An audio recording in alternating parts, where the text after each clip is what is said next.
Hello students, good morning. How are you all? I hope you all are fine. So students, today we are going to learn about 3rd grade math, chapter number 1 from semester number 2. So as you know that this is our revision session, right? આપણું કયું છે revision નું session છે. This is our session number 2. Right? So in this session number 2 we are going to learn about the chapter 1 division. Right? Chapter 1 જે division છે એ આપણે learn કરવાના છીએ. But before starting this chapter, let me introduce myself. My name is Drashti Mehta from Saraswati Group of Education. So students, what do you learn in division? આપણે લોકોએ ડિવિઝનમાં શું learn કર્યું હતું? તમે લોકોએ શું લર્ન કર્યું હતું ડિવિઝનમાં? એક ઇન્ટરેસ્ટિંગ હતું કે કયા ગ્રુપના કેટલા પાર્ટ્સ પડવા, કઈ વસ્તુ કેવી રીતે કેટલી ડિવાઇડ કરવી, એ બધું આપણે લર્ન કર્યું હતું. યસ, સો આ બધી વસ્તુ બહુ ઈઝી હતી આપણા માટે. હવે આ વસ્તુ એક્ઝામમાં કેવી રીતે પૂછાય that I am going to explain you. But એની પહેલા આપણે લોકો ટોપિક રિવાઇઝ કરી લઈએ કે આપણે કયા કયા ટોપિક હતા. Right, so the first one was equal grouping. કયું હતું? ઇક્વલ ગ્રુપિંગ, એટલે કે ઇક્વલ રીતે ગ્રુપ કરવું. The second one was division as repeated subtraction, એટલે કે રિપીટેડ સબટ્રેક્શન ની મેથડ થી ડિવાઇડ કરવું. Then simple division without remainder, એટલે કે સિમ્પલ ડિવિઝન કરવાનું છે બટ રિમાઇન્ડર વગરનું. પછી આવે છે division of 2 digit number by 1 digit, એટલે કે એક ડિજિટ ને 2 ડિજિટ સાથે ડિવાઇડ કરવાનું. હવે ઈ ડિવિઝનમાં એમાં મેઇન 2 મેથડ્સ છે, એક વિથ રિમાઇન્ડર અને એક વિધાઉટ રિમાઇન્ડર. આપણે એ બે મેથડ્સ ચેપ્ટરમાં જોઈ હતી. Next one is division of 3 digit number by 1 digit number, એટલે કે 3 ડિજિટ નંબરનું ડિવિઝનની સાથે 1 ડિજિટના નંબરનું ડિવિઝન. રાઈટ, તો આપણે આટલી બધી વસ્તુ જોઈ હતી ચેપ્ટરમાં. હવે એના એક એક્ઝામ્પલ લઈએ. So the first one is 36 into 10 equals to 360. હવે એને આપણે ઇક્વલી ગ્રુપ કરવાનું છે, equally divide. So 36 into 10 equals to 360. હવે આને મારે ફેક્ટર્સ પાડવાના છે, એક પ્રોપર ફેક્ટર કે જે પ્રોપરલી ડિવાઇડ થાય. સો આ મલ્ટીપ્લિકેશન ની સાઇન છે અહીંયા. યસ, શેની સાઇન છે અહીંયા? મલ્ટીપ્લિકેશન ની, રાઈટ. સો હવે મારે એને ડિવાઇડ ની સાઇનમાં કન્વર્ટ કરવું છે. તો અહીંયાથી એક મલ્ટીપ્લિકેશન માટે અને એક ડિવિઝન માટે. Right, so first one is 36 ને 36 એમને લખી નાખી. 36 માં 36 એમને. હવે આ જે છે એ અહીંયા રાખશું, ધેટ મીન્સ 360. આ જે છે ટર્મ એ અહીંયા આવી ગઈ, એટલે બે બાજુ લખી નાખવાનું 360. રાઈટ, ધેન મલ્ટીપ્લાય ની સાઇન છે, અહીંયા આપણે મૂકી દેશું ડિવાઇડ. શું કરશું? મલ્ટીપ્લાય ની સાઇન ની બદલે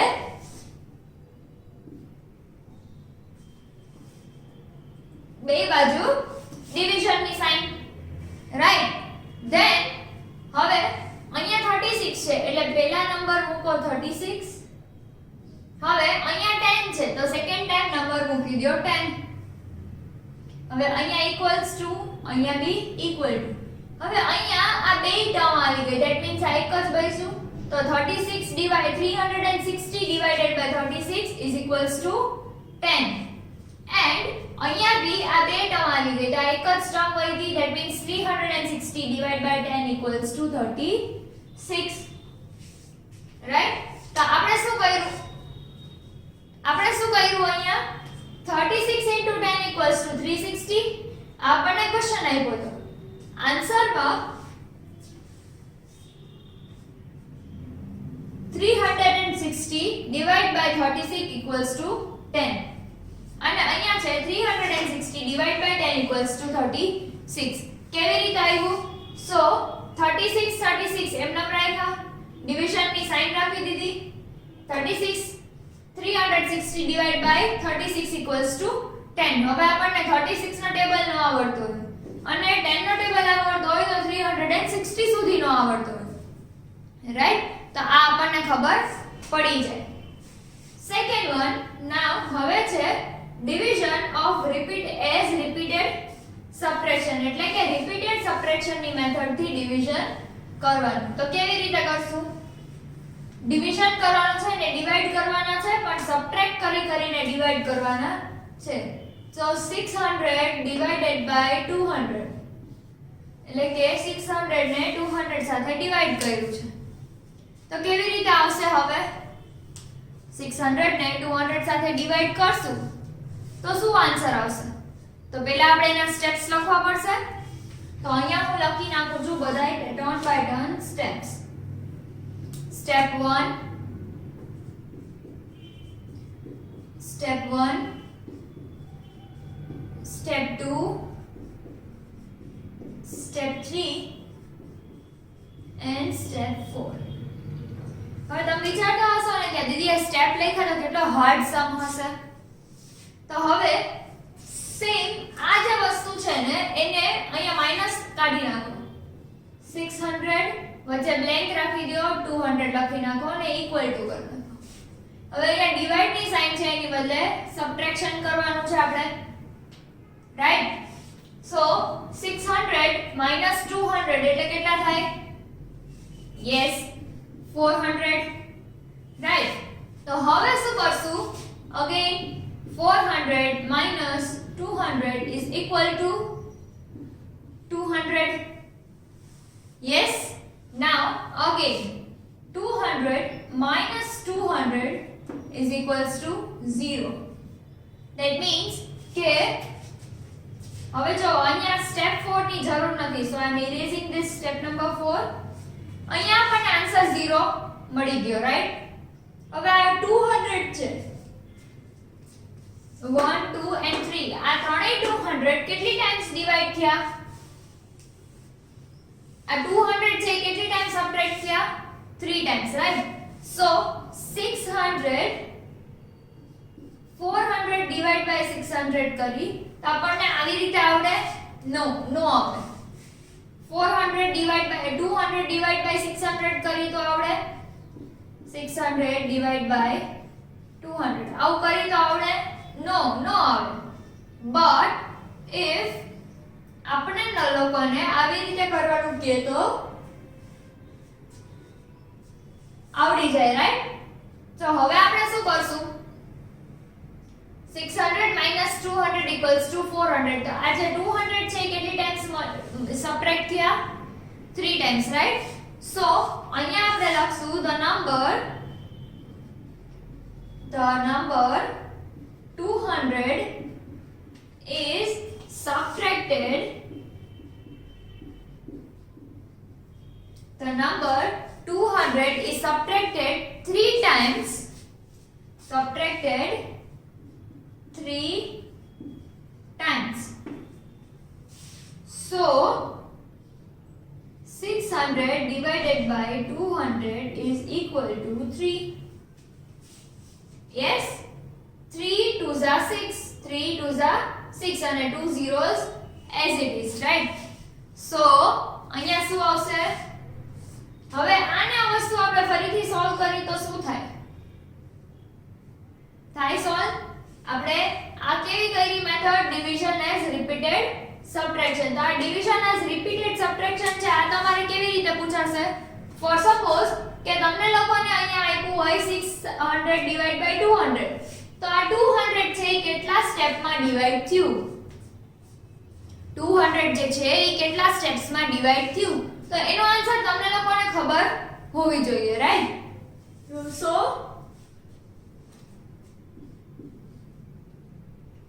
the answer is 3.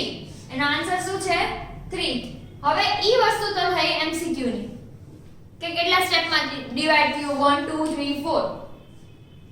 બટ હું તમને એમ કહું કે આને આ વસ્તુને તમે મને સોલ્વ કરીને આપો તો સબ્જેક્ટિવમાં તમને આ ક્વેશ્ચન 1 માર્કમાં પૂછાય કે આ વસ્તુ તમારે સોલ્વ કરવાની છે, તેના સ્ટેપ્સ લખવાના. Right? Easy and simple. Okay, so now we are coming up to the simple division without remainder. એટલે કે આપણે simple division without remainder ના સમ સોલ્વ કરીએ. તો simple division means what? Simple division means what? હવે જો અહીંયા આપણે લોકોએ ત્રણ વસ્તુ તો શીખી લીધી, બે વસ્તુ સોરી. એક તો અહીંયા આ 36 ડિવાઇડ બાય 10 વાળું, 600 ડિવાઇડ બાય 200 વાળું. હવે આવે છે third one, simple division without remainder. તેમાં division by 1, division by number itself and division of 0 by any number. એટલે શું કહે છે કે કોઈ પણ નંબર સાથે 0 ને ડિવાઇડ કરવું, કોઈ પણ નંબરને પોતાની સાથે ડિવાઇડ કરવું, ઓર એલ્સ કોઈ પણ નંબરને 1 સાથે ડિવાઇડ કરવું. તો હવે અહીંયા જોઈએ આપણે division by 1. That means કે કોઈ પણ નંબરને 1 સાથે ડિવાઇડ કરાવવું છે. ફોર સપોઝ હું અહીંયા લખું 3 લખ્યું, એને 1 સાથે ડિવાઇડ કરવું છે, રાઈટ? 3 ને 1 સાથે ડિવાઇડ કરવું છે, 3 divided by 1. That means કે 3 ને 1 સાથે ડિવાઇડ કર તો શું આવશે આન્સર? 1 3 * 3. યસ, તો ક્વોશન્ટ શું થાય? 3. ક્વોશન્ટ શું આવે? 3 અને રિમાઇન્ડર શું આવે? 0. રાઈટ? કેવી રીતે આવે? સો 1 3 * 3 or 3 1 * 3, રાઈટ? તો હવે અહીંયા શું કરવાનું છે કે કોઈ પણ નંબર 1 સાથે ડિવાઇડ થાય તો એનો answer number itself, right? Number પોતે જ એનો આન્સર છે. આવું આપણે કઈ કરવાની જરૂર પડે નહીં, રાઈટ? સો અહીંયા એક સેન્ટેન્સ આવશે, if any number, if નથી લખતા આપણે, અહીંયા ડાયરેક્ટ લખીએ any number divided by 1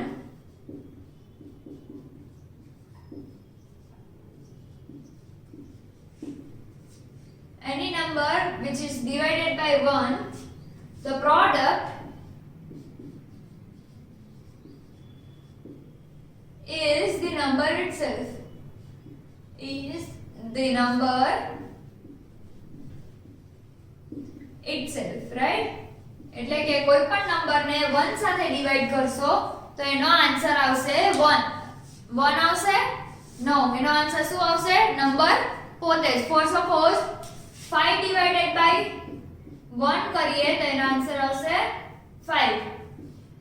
8 divided by 1 કરીએ તો એનો આન્સર બી આવશે 8, right? So this is the division by 1. એટલે કે સિમ્પલ ડિવિઝન ની મેથડ હતી કે જે બેઝિક આઈડિયાઝ આપે છે આપણને ડિવિઝન. સો આવું બી તમને પૂછાઈ જાય. આ વસ્તુ ક્વિકલી આન્સર આપવા માટે યાદ રાખવાની છે. આ કે સોલ્વ કરવાનું તમને આવશે નહીં. બટ એમસીક્યુ ફોર સપોઝ 1 માર્કમાં પૂછાણા કે right 8 divided by 1 equals to dash. પછી એવું પૂછાય કે 19 divided by 1 equals to dash. 30 divided by 1 equals to dash. હવે આવી રીતે તમને સમ પૂછાણા તો તમે ક્વિકલી 1 માર્કના આન્સર તરત જ આપી શકો કે 8 divided by 1 is 8, 19 divided by 1 is 19 and 30 divided by 1 is 30, right? તો તમે આના આન્સર્સ એકદમ ક્વિકલી આપી શકો. તો આવા બધા ક્વેશ્ચન્સ 1 માર્કમાં પૂછાય છે. હવે સેકન્ડ પ્રોપર્ટી આવી. કઈ પ્રોપર્ટી છે? Second one. આપણે ડિવિઝન બાય 1 તો કરી લીધું, હવે આવશે ડિવિઝન બાય નંબર ઇટસેલ્ફ. હવે જો અહીંયા આપણને શું હતું કે 3 divided by 1 કરી તો એનો આન્સર આવશે 3. આ હતી આપણી ફર્સ્ટ પ્રોપર્ટી. હવે આવીશું સેકન્ડ ઉપર. શું કીધું? કોઈ પણ નંબરને પોતાની સાથે ડિવાઇડ કરો તો એનો આન્સર શું આવે? જો કોઈ પણ નંબરને 1 સાથે ડિવાઇડ કર્યું તો એનો આન્સર આવ્યો નંબર પોતે. હવે એક નંબરને એની પોતાની જ સાથે ડિવાઇડ કરાવવાનો છે. That means 5 divided by 5, 6 divided by 6, 8 divided by 8, 10 divided by 10. કોઈ પણ નંબર એને તમે પોતાની જ સાથે ડિવાઇડ કરો તો એનો આન્સર શું આવશે? 1. બધી જગ્યાએ આન્સર શું આવશે? 1. કોઈ પણ નંબરને 1 સાથે ડિવાઇડ કરી તો એનો આન્સર નંબર પોતે.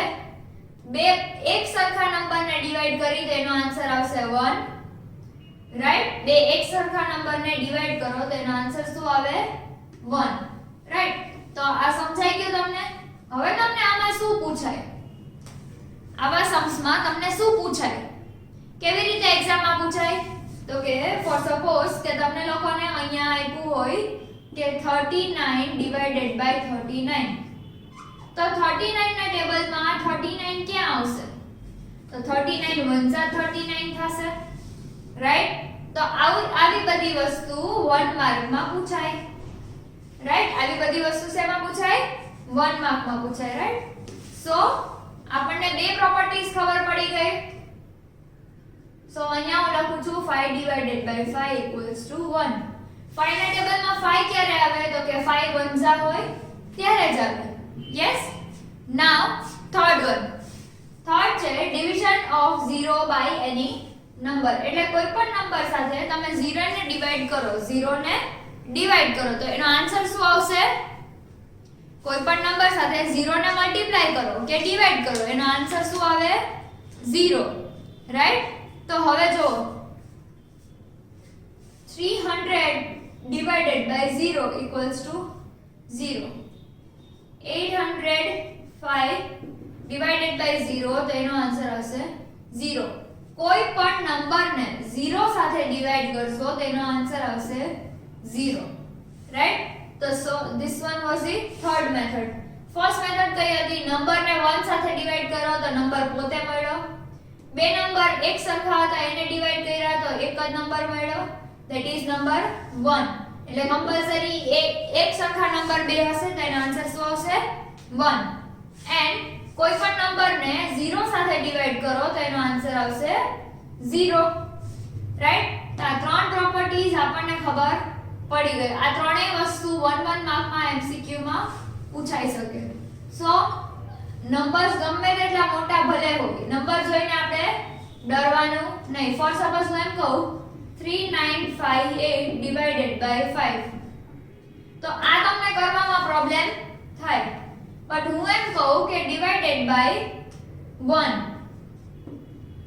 તો એનો આન્સર શું આવે તો આ જ આન્સર ફરી પાછો અહીંયા રિપીટ થશે 3958 હવે સિમિલરલી આ જ 3958 divided by 0 તો આન્સર શું થઈ જશે 0 ફરી પાછું 3958 divided by 3958 કરું તેનો આન્સર શું થઈ જાય 1 રાઈટ તો સમજાઈ ગયું હવે આપણને કે કોઈ પણ નંબરને 1 સાથે ડિવાઈડ કરો તો નંબર પોતે કોઈ પણ નંબરને 0 સાથે ડિવાઈડ કરો તો આન્સર વિલ બી 0 કોઈ પણ નંબરને એના પોતાની સાથે ડિવાઈડ કરો તો આન્સર વિલ બી 1 રાઈટ તો આટલી આપણને ખબર પડી ગઈ નાઉ we are coming up to the division of two digit number by one digit એટલે કે કોઈ પણ બે ડિજિટ ના ડિવિઝન ને one digit ના ડિવિઝન સાથે ડિવાઈડ કરવાનું છે સો અહીંયા આપ્યું છે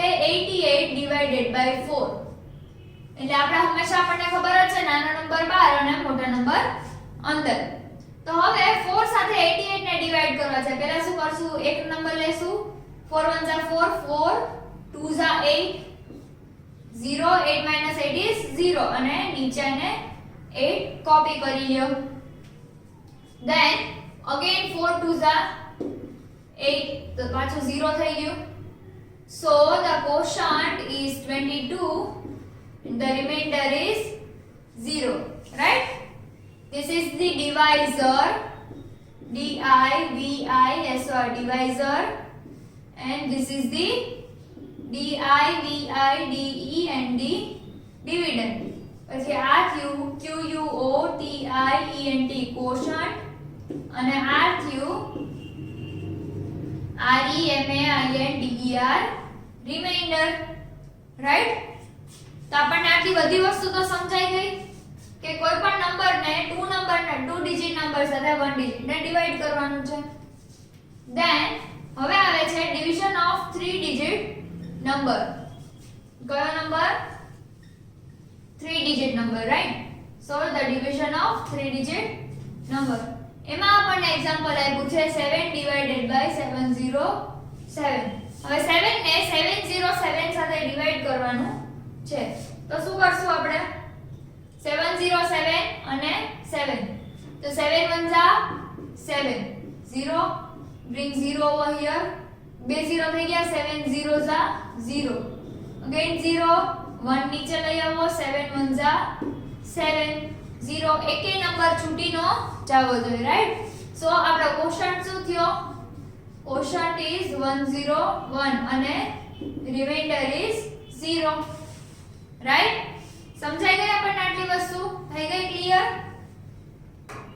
ઓકે સો હવે આપણે આ લેક્ચરમાં કેટલી વસ્તુ લર્ન કરી એક તો આપણે લર્ન કર્યું first of all equal grouping right. Equal grouping learn કર્યું આપણે અહીંયા એમાં એક્ઝામ્પલ જોયું હતું કે એના બે ઇક્વલ પાર્ટ્સ થાય છે ઇક્વલ ગ્રુપ્સ બનાવે છે. પછી ડિવિઝન એઝ રિપીટેડ સબટ્રેક્શન એટલે આનું આપણે રિપીટેડ સબટ્રેક્શન કર્યું. ધેન ડિવિઝન બાય 1 એટલે 1 નંબર થી ડિવિઝન કર્યું. ડિવિઝન બાય નંબર ઇટસેલ્ફ એટલે પોતાની સાથે ડિવાઇડ કરાવ્યું. પછી division of 0 by any number એટલે કોઈ પણ નંબર સાથે ડિવિઝન કર્યું 0 ને ડિવાઇડ કર્યું. અને પછી ડિવિઝન ઓફ 2 ડિજિટ નંબર અને division of 3 digit number by 1 digit. So ઈ બે આપણે સોલ્વ કરી લીધા રાઈટ. સો હવે તમારે લોકોને શું કરવાનું છે તમને લોકોને આજના સેશનમાં ફરી પાછા જેમ લાસ્ટ સેશનમાં આવ્યું હતું એવી જ રીતે 10 માર્ક્સ નો સબ્જેક્ટિવ અને 10 માર્ક્સ નો ઓબ્જેક્ટિવ. ઓકે તો આ બધી વસ્તુ તમને એક્ઝામમાં પૂછાશે બટ તમારી પાસે પ્રેક્ટિસ પેપર બી એક આવે છે. Practice paper that means worksheet જે સેમ આપણા પેપર જેવી છે એમાંથી લર્ન કરજો. Make sure that you are learning each and every point and હજુ એકવાર કહી દઉં આખી ટેક્સ્ટ બુકમાંથી એક એક્ઝામ્પલ લર્ન કરીને રીડ કરીને સોલ્વ કરજો so that you will be more clear right. So students now I am ending the session over here. If you have any doubt in this video then you may watch this video again so that you will be cleared by your doubts. Okay students, so till then goodbye and take good care of yourself. In exam you have to learn only till exercise 1.6 એટલે exercise number 1.6 ને cover કરીને તમારે learn કરવાનું છે right. exercise 1.6 સુધી બધી વસ્તુ આપણને પૂછાવાની છે એક્ઝામમાં. Okay till then take goodbye, take good care of yourself and take care. Goodbye, bye.